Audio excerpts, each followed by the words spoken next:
اعوذ باللہ من الشیطان الرجیم بسم اللہ الرحمن الرحیم الحمدللہ الذی ہدانا لہذا وما کنا لنہتدی لولا ان ہدانا اللہ اللہم صلی علی سیدنا و مولانا محمد عدد ما فی علم اللہ صلاۃ دائمۃ بدوام ملک اللہ۔ السلام علیکم ورحمۃ اللہ وبرکاتہ۔ جناب ندا نسیم آفیشیل پہ آپ کا پسندیدہ سلسلہ یعنی پیغام دین ندا نسیم کے ساتھ کہ ایک فریش ایپیسوڈ کے ساتھ حاضر خدمت ہوں، اور جناب ہم بات کر رہے ہیں طہارت کے تعلق سے۔ طہارت جو کہ تمام عبادات کے لیے شرط ہے، اور طہارت کے لغوی معنی کیا ہیں تھوڑا سا ہم چاہیں گے کہ آج اس حوالے سے بھی کلام کیا جائے۔ پھر آج جو مجھے بہنوں کی جانب سے یعنی بہت سارے سوالات موصول ہوتے رہتے ہیں، تو آج جو ریکویسٹ ہے جناب، یعنی آج جو ہم نے ٹاپک سلیکٹ کیا ہے وہ یہ ہے کہ آج ہم تیمم کے تعلق سے بات کریں گے۔ تیمم کس چیز کا ارادہ ہے؟ طہارت حاصل کرنے کا، پاکیزہ مٹی کے ساتھ جو ارادہ کیا جاتا ہے، اور پاکیزہ مٹی سے جو طہارت حاصل کی جاتی ہے۔ امت محمدیہ کی فضیلت اور اعزاز ہے کہ حضور کے لیے تمام زمین مسجد کر دی گئی۔ اور یہ بات کہاں تک صحیح ہے؟ ہم چلتے ہیں اپنی عالمہ کی سمت، اور جناب ہماری پسندیدہ عالمہ سندس اقبال ہمارے ساتھ موجود ہیں، جنہیں اب ہم سندس عاطف کے نام سے یاد کرتے ہیں۔ سلام عرض کرتے ہیں۔ السلام علیکم۔ وعلیکم السلام۔ کیسی ہیں آپ؟ الحمدللہ۔ آپ کو ویلکم کرتے ہیں، جزاک اور ماشاءاللہ ہماری طہارت کی یہ جو پروگرامز کی ہم فرض علوم سیکھ رہے ہیں اور سکھا رہے ہیں الحمدللہ، تو بہت اچھا مجھے رسپانس بھی الحمدللہ مل رہا ہے، اور بہت دعائیں ہیں آپ کے لیے، اللہ آپ کو سلامت رکھے۔ اور بنیادی مقصد یہی ہے کہ آسان اور عام فہم انداز میں بہنوں کو اسپیشلی طہارت کے مسائل سکھائے جائیں، پھر ہم آگے بڑھیں گے نا۔ تو آج ہم تیمم کے حوالے سے بات کریں گے، تو تھوڑا پہلے طہارت کے حوالے سے ہمیں سمجھائیے، اور پھر ہم تیمم کی بات کرتے ہیں۔ بسم اللہ الرحمن الرحیم والصلاۃ والسلام علی رسول اللہ۔ سب سے پہلے تو دیکھیے کہ اللہ تبارک و تعالیٰ نے طہارت کے حوالے سے فرمایا کہ انما یرید اللہ لیذھب عنکم الرجس اہل البیت ویطہرکم تطہیرا۔ اللہ تو چاہتا ہی ہے، اللہ کا ارادہ ہی یہ ہے کہ تم سے اے نبی کے گھر والوں ہر گندگی کو دور کر دے اور تمہیں خوب پاکیزہ۔ آیت تیمم کا سبب نزول اور شان سیدہ عائشہ صدیقہ رضی اللہ تعالی عنہ۔ ام المومنین فرماتی ہیں کہ ہم رسول اللہ صلی اللہ علیہ وآلہ وسلم کے ساتھ ایک سفر غزوہ بنو المصطلق میں تھے کہ جب ہم مقام بیدہ یا ذات الجیش پہ پہنچے تو میرا ایک ہار کھو گیا۔ رسول اللہ صلی اللہ علیہ وآلہ وسلم اس کی تلاش میں وہیں ٹھہر گئے، اور لوگ بھی آپ کے ساتھ رک گئے، لیکن وہاں کہیں پانی قریب میں نہ تھا۔ لوگ حضرت ابو بکر صدیق رضی اللہ تعالیٰ عنہ کے پاس آئے اور کہا کہ بی بی عائشہ نے کیا کام کیا کہ رسول اللہ صلی اللہ علیہ وآلہ وسلم اور تمام لوگوں کو ٹھہرا دیا ہے اور پانی کہیں قریب میں نہیں ہے۔ حضرت ابو بکر صدیق رضی اللہ تعالیٰ عنہ تشریف لائے اور مجھے بہت زیادہ ڈانٹا۔ وقت صبح جب رسول اللہ صلی اللہ علیہ وآلہ وسلم بیدار ہوئے تو پانی کا پتہ تک نہ تھا۔ اللہ تبارک و تعالی نے تیمم کی آیت اتاری اور لوگوں نے تیمم کیا۔ اس پر حضرت اسید بن حضیر رضی اللہ عنہ نے فرمایا کہ اے آل ابی بکر، یہ تمہاری کوئی پہلی برکت نہیں ہے۔ حضرت عائشہ صدیقہ رضی اللہ تعالی عنہ نے فرمایا پھر ہم نے اس اونٹ کو ہٹایا جس پہ میں سوار تھی تو ہار اسی کے نیچے مل گیا۔ سبحان اللہ، یہ شان ہے حضور کے گھرانے کی۔ یہ پہلا گھرانہ ہے کہ جس نے قرآن اور حدیث کو سمجھا، اور جس گھرانے نے سمجھا تو ان کے صدقے سے آج امت کو یہ سب کچھ میسر ہے۔ تو اللہ ان کو پاک کرنا چاہ رہا ہے، یعنی کتنی بڑی چیز ہے۔ حالانکہ وہ تو پاک تھے، وہ تو پاک خون اور پاک آل، لیکن یہ کون سی پاکیزگی کی بات ہو رہی ہے؟ اس میں جو چیز شامل ہے آج ہم اسی پہ بات کریں گے، یعنی ہر طرح کی طہارت اے نبی کے گھر والوں تمہیں مل رہی ہے، اور پھر تمہارے وسیلے سے پوری کائنات اس طہارت کو حاصل کرے گی۔ یعنی اس گھرانے کی یہ برکت ہے، برکت ہے، کتنی بڑی بات۔ نسبتوں سے کیا کیا نہیں ہو جاتا، بہت کچھ ہو جاتا ہے، سب کچھ اگر محسوس کرنے کی بات ہے، چلتا ہی سب کچھ نسبتوں سے ہے۔ واہ واہ۔ تو بہرحال اللہ تبارک و تعالیٰ نے طہارت ہمیں طاہر گھرانے سے دی، طہارت والوں کے ذریعے سے دی۔ اور پھر یہ دیکھیے کہ اسی طہارت کو لے کے چلیں تو اس طہارت کا جو معنی ہے وہ نظافت اور پاکیزگی ہے، صفائی ستھرائی ہے، اور شرعاً نبی علیہ الصلاۃ والسلام کے بتائے ہوئے طریقے کے مطابق نظافت اور پاکیزگی حاصل کرنے کو ہم طہارت کہتے ہیں۔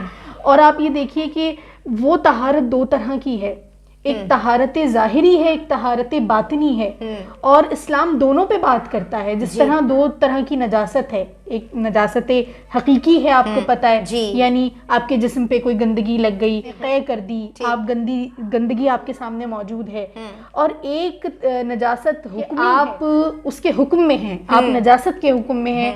مثال کے طور پہ آپ کا وضو نہیں ہے، آپ کو حدث اصغر چھوٹی ناپاکی لاحق ہے، یا آپ کو غسل کی نیڈ ہے کسی بھی طرح سے، تو وہ آپ کو حدث اصغر اکبر لاحق ہے، یعنی بڑی ناپاکی آپ کو لاحق ہے۔ تو اب اس کو آپ جب زائل کریں گے تو طہارت کے طریقے پہ کریں گے، اور یہ وہ طریقہ ہے جو شریعت اور فقہ کا بتایا ہوا ہے۔ صحیح۔ تو ایک تو وہ طہارت ہے جو فقہ بتاتی ہے، جس پہ ہم بات کر رہے ہیں، اور ایک طہارت وہ ہے جس کو پھر نبی علیہ السلام کے دیگر اقوال بتاتے ہیں، جو اخلاق کی طہارت ہے۔ میں اس کو بھی تھوڑا ٹچ کرتی چلوں کہ وہ بھی، یعنی اسلام میں دونوں طہارتوں کو جمع کیا گیا ہے۔ جب آپ ظاہر سے پاک ہوں گے، بعض لوگ کہتے ہیں یہ مولانا حضرات کی بنائی ہوئی بات ہے، وضو یوں کر لو، غسل یوں کر لو، ارے بھائی اللہ تو نیتوں کے حال جانتا ہے۔ نہیں، اگر ایسا ہوتا تو شریعت تو محمد صلی اللہ علیہ وسلم پہ اتری ہے، تو انہوں نے ایک ایک مسئلہ کھول کے اس لیے بتایا ہے کیونکہ جب آپ ظاہری نجاست کو بہت اچھے سے فالو کرتے ہیں، ظاہری طور پہ طہارت آپ اچھے طریقے سے حاصل کرتے ہیں، تو آپ کو باطن کی طہارت بھی اللہ تبارک و تعالیٰ ضرور دیتے ہیں۔ سبحان اللہ۔ تو تیمم حضور صلی اللہ علیہ وآلہ وسلم کی کی جو امت ہے، یعنی امت محمدیہ ہی کے لیے جائز ہے، یہ بات صحیح ہے؟ بالکل، بہت خوبصورت بات فرمائی ہے حضور علیہ السلام نے، جہاں اپنی خصوصیات اور اپنی امت کی خصوصیات بیان فرمائی ہیں، وہاں ایک بات یہ بھی فرمائی کہ زمین کو میرے اور میری امت کے لیے پاک کر دیا گیا ہے، اور پوری زمین کو میری اور میری امت کے لیے مسلح بنا دیا گیا ہے۔ سبحان اللہ۔ کیا طریقہ ہے تیمم کا؟ تیمم کا طریقہ، سب سے پہلے تو اس کی شرط جان لیجئے، اس کی دو شرائط ہیں۔ پہلی شرط یہ ہے کہ پانی موجود نہ ہونا، اور پانی موجود نہ ہونے کا مطلب یہ ہے کہ آپ سے تقریباً 1 میل پانی دور ہو، اور اس سارے وقت میں، یعنی جب تک آپ پانی حاصل کریں گے آپ کا فرض نماز کا وقت چلا جائے گا۔ اچھا، ٹھیک۔ تو اس صورت میں دوسرا یہ ہے کہ پانی تو موجود ہے لیکن اس پہ قدرت نہیں ہے، مثال کے طور پہ آپ کو پیسوں کے عوض مل رہا ہے، آپ نہیں خرید سکتے، ٹھیک ہے، یا دوسری چیز ہے کہ آپ بیمار ہیں، ٹھنڈا پانی ہے، اس کو یوز کرنے سے آپ کا مرض بڑھ جائے گا، اور اس حد تک بڑھ جائے گا۔ پیارا دین ہے کہ شریعت ریلیکسیشن دیتی ہے، آپ دیکھیے، اور وہ بڑھنے کا مقصد یہ ہے کہ آپ کا بہت آپ کو تکلیف دینے کی حد تک بڑھ جائے گا، یا آپ کا کوئی ضائع ہو جائے گا۔ لیکن اس کو ذہن میں رکھیے کہ یہ نہیں ہے کہ بس تھوڑی سی ٹھنڈ زیادہ لگ جائے گی، نہیں، اس چیز کو ذہن، تب آپ پر جو ہے تیمم جائز ہوگا، یعنی تب یہ وضو کا آلٹرنیٹ بنے گا۔ اچھا، ٹھیک ہے۔ اور ذرا مجھے اجمالی طور پہ طریقہ بتا کہ اس میں نیت فرض ہے، وضو میں مستحب ہے، اس میں فرض ہے، ضروری ہے کہ آپ کو پتہ ہو کہ آپ یہ کام کس لیے طہارت حاصل کرنے کے لیے کر رہے ہیں، اور دوسرا یہ کہ آپ نے دونوں ہاتھوں کو پاک مٹی پہ مارنا ہے، زمین کی جنس سے کوئی بھی چیز ہو، مثال کے طور پہ پتھر ہے، چونا ہے، اس طرح کی جو زمین کی جنس سے ہے، اس چیز پہ آپ نے اپنے دونوں ہاتھوں کو مارنا ہے، اور مارنے کے بعد اگر تو اس پہ گرد اضافی لگی ہے تو اس طرح جھاڑ لینا، یہ مستحب اور سنت کے عمل میں آتا ہے۔ ادروائز آپ نے لے کے، اور جو آپ کو چہرے کی تعریف وضو میں بتائی گئی ہے اسی کے مطابق آپ نے چہرے پہ آپ نے اپنے مل لینا ہے۔ اس کے بعد دوسری ضرب آپ نے دوبارہ اسی طرح مارنی ہے، 3 ضربیں، ٹھیک ہے، اور سنت یہ ہے کہ آپ زمین پہ ہاتھ رکھے آگے اور پیچھے کی طرف کریں تاکہ احتیاط ہو جائے۔ اضافی مٹی ہے تو اس کو تھوڑا جھاڑ لیجئے، ورنہ اسی طرح آپ نے پہلے دایاں ہاتھ کوہنیوں سمیت اور پھر بایاں ہاتھ، یہ آپ کا، اور یہ غسل کا بھی جو ہے وہ قائم مقام بن جاتا ہے اس صورت میں کہ جب آپ پہ غسل فرض ہے اور پانی اویلیبل نہیں ہے، یا اس پہ آپ قادر شرطیں بتائیے کہ اس میں پہلی شرط یہ ہے کہ آپ پانی پہ آپ کی قدرت نہ ہو یا آپ کو اویلیبل نہ ہو۔ دوسری چیز یہ تھی کہ جس چیز سے آپ تیمم کر رہے ہیں وہ زمین کی جنس سے ہو، مثال کے طور پہ دیوار ہے، پتھر ہے، چونا ہے، کوئی ٹھیکری ہے، مطلب اس طرح مٹی، ریت، پتھر اور اینٹ وغیرہ سے تیمم کیا جا سکتا ہے۔ ماربل چونکہ زمین کی جنس میں سے ہے، لہٰذا اس پر تیمم کرنا درست ہے، بشرطے کہ ماربل پہ پلاسٹک یا کانچ وغیرہ کی تہ یا کوئی ایسی چیز نہ ہو جو زمین کے جنس سے نہ ہو۔ ٹائل چونکہ زمین کی جنس میں سے ہے، لہٰذا اس پر بھی تیمم کرنا درست ہے، بشرطے کہ ٹائل پر بھی پلاسٹک یا کانچ وغیرہ کی کوئی تہ نہ ہو۔ اور آئل پینٹ یا واٹر پروف پینٹڈ جو والز ہوتی ہیں ان پر بھی اگر گرد و غبار ہے تو تیمم کیا جا سکتا ہے۔ پتھروں سے تیمم کیا جا سکتا ہے، کن چیزوں سے نہیں کیا جا سکتا؟ جو جن سے نہیں ہے وہ کون سی؟ مثال کے طور پہ اس کا علماء نے یہ فرمایا کہ کوئی ایسی چیز کہ جو آگ میں ڈلنے سے جل جائے، مثال کے طور پر لکڑی ہے، گھاس ہے، یہ زمین یہ آگ میں جل جاتی ہیں۔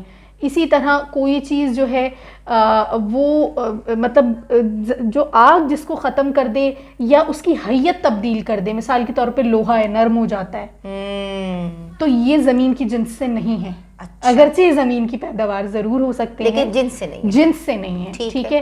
تو یہ چیز ہے۔ اور پھر طریقہ کار پہ میں نے بات کی تھی کہ نیت شرط ہے اس میں، اور اس کے بعد آپ نے دونوں ہاتھوں کو پاک مٹی پہ یا اس پتھر پہ، اس اینٹ پہ آپ نے مارنا ہے۔ بہتر یہ ہے کہ آپ تھوڑا سا اپنے ہاتھوں کو گھما لیں، اور اس کے بعد آپ چہرے کا پہلے جو ہے وہ تیمم کریں گے اور چہرے کو کور کریں گے۔ اس کے بعد دوسری ضرب آپ نے جب وہ کرنی ہے اس سے دونوں ہاتھ کونیوں سمیت آپ نے اپنے تیمم میں شامل کر لینے۔ یہ تو ہو گیا آپ کا تیمم۔ اب اس کے علاوہ ایک کویسچن اکثر خواتین پوچھتی ہیں کہ ہم لوگ باہر نکلتے ہیں، ہم بعض اوقات کالج یونیورسٹی کی بسز میں ہوتی ہیں، یا کوئی ایسی سچویشن آ جاتی ہے، تو اب اس صورت میں کیا کریں؟